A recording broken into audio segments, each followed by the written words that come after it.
आप को हिंदू कहते हैं वो 24 घंटा हिंसा हिंसा हिंसा। आप हिंदू हो ही नहीं। नहीं नहीं नहीं नहीं नहीं नहीं, नरेंद्र मोदी जी पूरा हिंदू समाज नहीं है, बीजेपी पूरा हिंदू समाज नहीं है, आरएसएस पूरा हिंदू समाज नहीं है। ये गिरने वाली सरकार है, होए वही जो राम रची राखा। पूरे हिंदू समाज को हिंसक कहना ये गंभीर विषय है।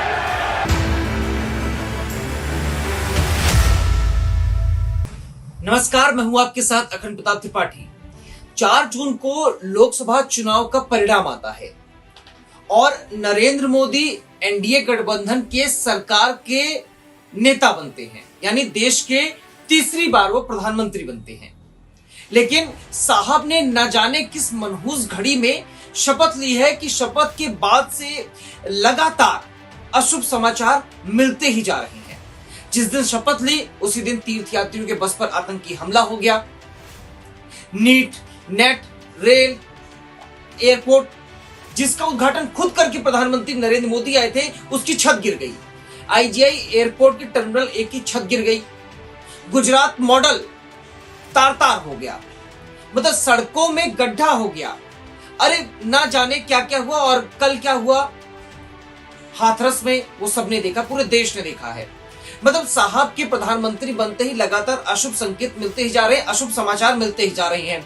और अशुभ समाचार मिल ही रहे थे, एक और समाचार मिल गया कि जिस देश को कांग्रेस मुक्त करना चाहते थे, जिस राहुल को पप्पू साबित करने के लिए सैकड़ों करोड़ रुपए लगा दिए, वही राहुल गांधी अब पप्पू से पुतिन बन गए हैं। और जिस राहुल गांधी का सामना प्रधानमंत्री नरेंद्र मोदी नहीं करना चाहते थे, अब वही राहुल गांधी हर मोड़ पर उनसे सवाल करने के लिए नेता प्रतिपक्ष बन गए हैं। बीते दिनों संसद में राहुल गांधी ने धर्म के नाम को लेकर प्रधानमंत्री नरेंद्र मोदी, अमित शाह, बीजेपी, आरएसएस समेत तमाम हिंदू दलों की जमकर लताड़ लगाई, उनकी जमकर फटकार लगाई। हिंदुत्व के मुद्दे पर संसद में मानो हीट वेव से चल गई थी। राहुल गांधी ने जमकर निशाना साधा और जमकर प्रधानमंत्री नरेंद्र मोदी पर कटाक्ष करते हुए नजर आई, उनके हिंदुत्व वाली राजनीति पर कटाक्ष करते हुए नजर आई। राहुल गांधी रुकते, उधर सत्ता पक्ष से कुछ बात होती, राहुल गांधी तुरंत पलटवार करते और स्थिति मानो ऐसी हो गई थी जैसे संसद नहीं एक वॉर रूम है और वॉर रूम में लगातार वॉर की बातें होनी और लगातार वॉर, मतलब आरोप प्रत्यारोप, वार प्रतिवार लगातार हो रहा था। और संसद का जो माहौल है वो बेहद गहमा गहमी के बीच रहा। और जो लोग अपने आप को हिंदू कहते हैं वो 24 घंटा हिंसा हिंसा हिंसा, नफरत नफरत नफरत। नहीं नहीं नहीं नहीं नहीं नहीं, नरेंद्र मोदी जी पूरा हिंदू समाज नहीं है, बीजेपी पूरा हिंदू समाज नहीं है, आरएसएस पूरा हिंदू समाज नहीं है।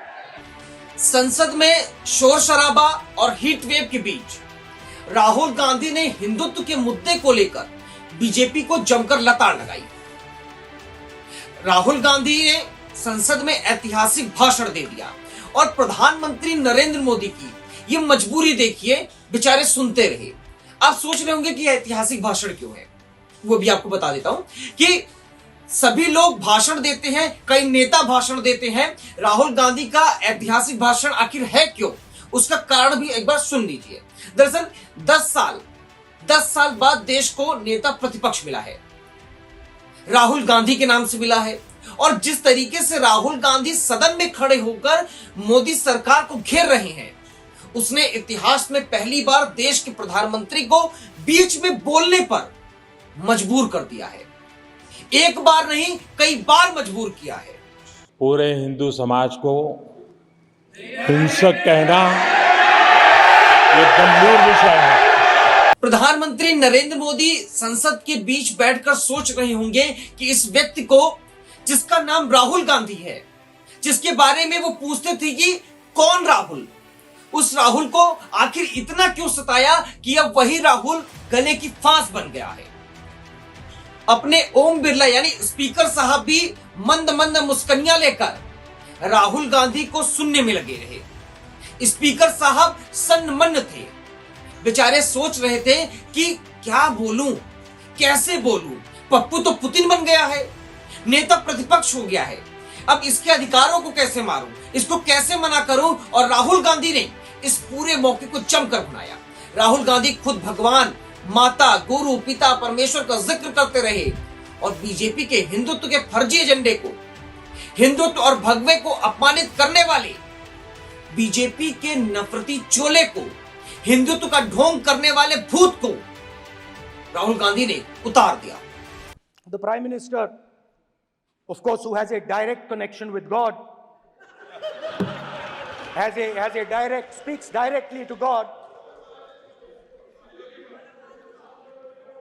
Yes, the Paramatma speaks to Modi ji's Atma directly. Unlike with all humans, we are all biological. We are born, we die, but the Prime Minister is a non-biological being. And the Prime Minister says Gandhi is dead. And Gandhi was revived by a movie. I mean, can you understand the ignorance? That Gandhi is dead and a movie revived the father of the nation. No, Gandhi is not dead. Gandhi is alive. अब ये तो बीता वक्त है, अब हाल की बात पर आते हैं। और राहुल गांधी के बाद नंबर आता है, यानी नंबर 2 कोई है लोकसभा में, तो वो है अखिलेश यादव। जहां राहुल गांधी ने भगवान और हिंदुत्व के नाम पर मोदी सरकार को जमकर लताड़ लगाई, उनको लगातार घेरा, तो वही अखिलेश यादव आए तो वो आंकड़ों के साथ आए और अखिलेश यादव ने सरकार पर आंकड़ों को लेकर जमकर लताड़ लगाई। 2024 का परिणाम हम इंडिया वालों के लिए जिम्मेदारी से भरा पैगाम भी है। और अगर हम यूं कहें अध्यक्ष महोदय कि 15 अगस्त 1947 अगर उपनिवेशिक राजनीति से आज़ादी का दिन था, तो 4 जून 2024 देश के लिए सांप्रदायिक राजनीति से आज़ादी का दिन रहा। ये कैसी संसद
करती है, हैप्पीनेस इंडेक्स, हंगर इंडेक्स, इन मुद्दों को सरकार आखिर छुपाती क्यों है? हम हंगर इंडेक्स में कहां खड़े हैं? नीचे से कहां हैं? जो 5th लार्जेस्ट इकोनॉमी की बात कर रहे हैं, वो इनइक्वालिटी के पैरामीटर पे कहां खड़े हैं? अखिलेश यादव के जुबानी तीर ने मोदी सरकार को तार तार तो कर दिया। सदन में अखिलेश बोल रहे थे, सभी मूक दर्शक बैठे सुन रहे थे। अखिलेश ने अयोध्या के विकास में हुए भ्रष्टाचार, अयोध्या के नाम पर हुई लूट, अयोध्या के नाम पर हुई राजनीति पर भी वार किया। अखिलेश यादव ने अयोध्या की सड़कों पर पहली बारिश में हुए गड्ढों, अयोध्या रेलवे स्टेशन की दीवार से लेकर अयोध्या के रामलला मंदिर में टपकते पानी का भी जिक्र बखूबी किया और सरकार में हुए भ्रष्टाचार पर भी जमकर निशाना साधा, सरकार को कटघरे में खड़ा किया। जहां विकास के नाम पर खरबों रुपए की लूट का राज खोलते भ्रष्टाचार के गड्ढे प्रदेश का नाम खराब कर रहे हैं, वहीं पहली बारिश में ही टपकती हुई छत और गिर चुकी स्टेशन की दीवार बेईमानी की निशानी बन गई। देश में इन दिनों सबसे ज्यादा जिन विषयों पर चर्चा हो रही है वो है नीट। सड़क से लेकर संसद तक और संसद से देश के हर घर तक उन 23 लाख बच्चों के परिवारों तक जिन्होंने ना जाने कहां से पैसा इकट्ठा किया, परीक्षा का फॉर्म भरा और उन्हीं बच्चों के साथ देश में सबसे बड़ी चोरी की गई। देश के शिक्षा मंत्री, देश के प्रधान सेवक, देश के प्रधान सांसद बोलते रहे सॉरी सॉरी सॉरी, गलती हो गई भैया, एक बार हमसे फिर नहीं हो पाया। आपका 1 साल हम और बर्बाद कर रहे हैं। और अखिलेश यादव ने इस सवाल को उठाया और कहा कि सरकार पेपर लीक में शामिल है।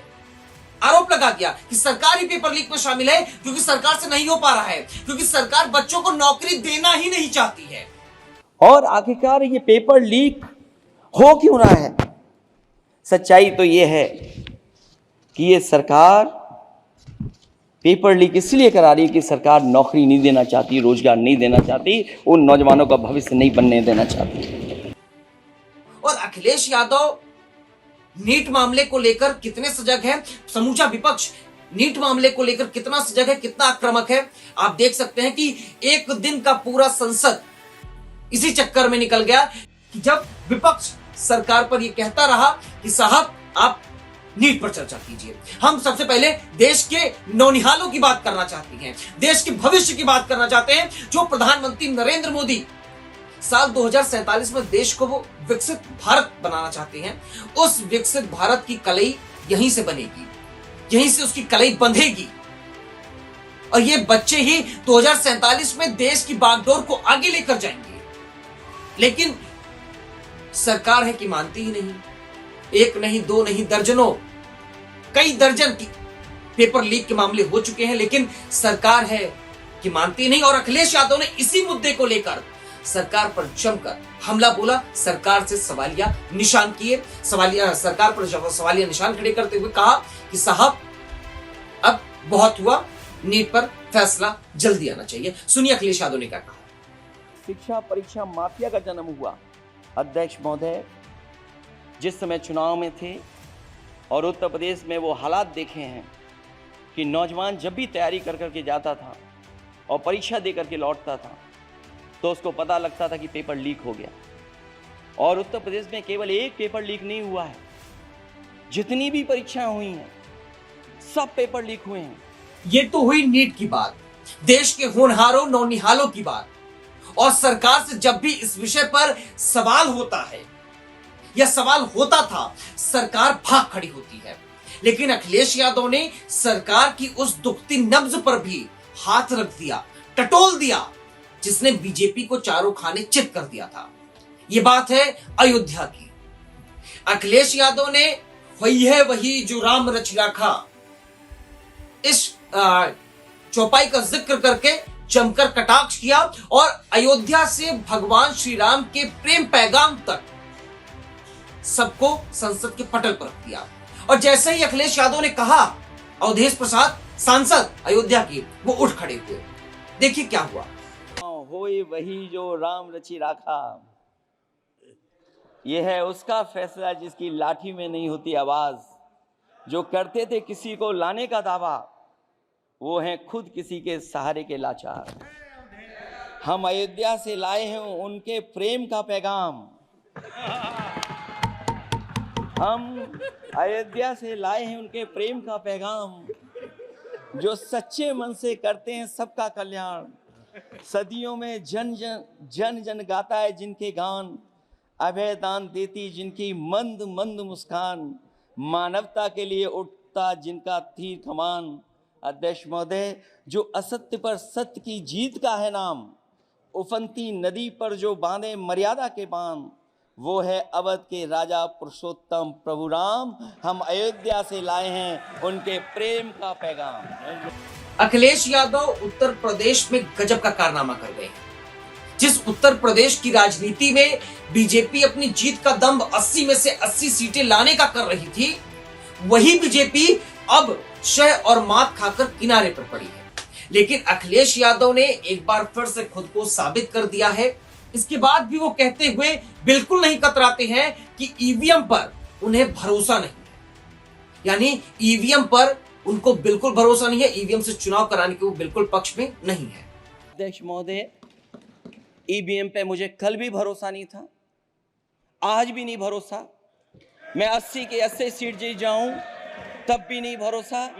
और मैंने अपने चुनाव में कहा था अध्यक्ष महोदय कि ईवीएम से जीत करके ईवीएम हटाने का काम करेंगे। न ईवीएम का मुद्दा मरा है, न जाएगा खत्म। जब तक ईवीएम नहीं हटेगी, हम समाजवादी लोग उस बात पर अड़ग रहेंगे। मोदी साहब ने जब से प्रधानमंत्री पद की शपथ लिया, यानी तीसरी बार, तब से मानो उनके बुरे दिन शुरू हो गए हैं। 10 साल घूम घूम कर जिस जिस चीज का लोकार्पण शिलान्यास किया, वही उनके गले की फांस बनता जा रहा है। अग्निवीर ले लीजिए, मुद्दे हैं। संसद में बैठे दो लड़कों की जोड़ी, अखिलेश यादव और राहुल गांधी की जोड़ी, साहब के लिए परेशानी का सबब बनी हुई है। राहुल गांधी हिंदुत्व वाली छवि पर वार करते हैं, तो अखिलेश यादव सरकार के विकास वाले एजेंडे पर निशाना साधते हैं। अखिलेश यादव 10 साल में हुए भ्रष्टाचार पर भी निशाना साधते हुए सरकार को कटघरे में खड़ा कर रहे हैं, तो वहीं बीजेपी के लिए दोनों ही नेता परेशानी का कारण बन गए हैं। और समूची बीजेपी ओम बिरला की तरफ टकटकी लगाई देखती रहती है कि सर जी, अब इनके शब्दों के बाढ़ से आप ये में बचा सकते हैं। लेकिन मर्यादा में रहते हुए दोनों ही नेताओं ने बीजेपी के विकास और हिंदुत्व वाले एजेंडे पर सवालिया निशान खड़ा कर दिया है। बीजेपी पर झूठ, आडंबर और नफरत की राजनीति करने का आरोप तो बीजेपी इन दिनों दोनों नेताओं को पचा नहीं पा रही है। बरसों बरस बाद राहुल गांधी को इस प्रकार बरसते देखा गया है और दूसरी तरफ प्रधानमंत्री को चुपचाप बैठे देखा गया है।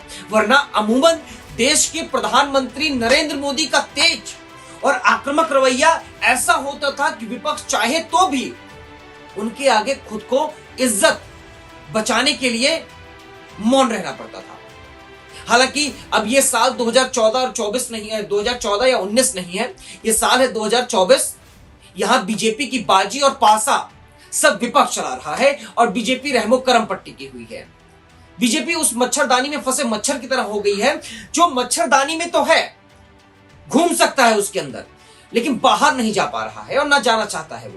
वो उसी में घुट घुट कर घूम घूम कर रहना उसे पड़ेगा।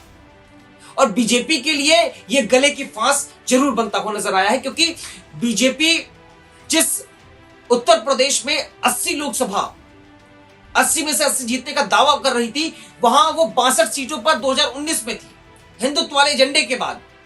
लेकिन वो वहां आकर खड़ी कहां हुई है? महज 35 सीटों पर। यानी जिस अखिलेश यादव को लेकर यह कहा जा रहा था कि अखिलेश यादव कच्ची कड़ी है, मतलब कि इसमें कच्ची कड़ी है, और उनके साथ अगर राहुल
वापस आए हैं।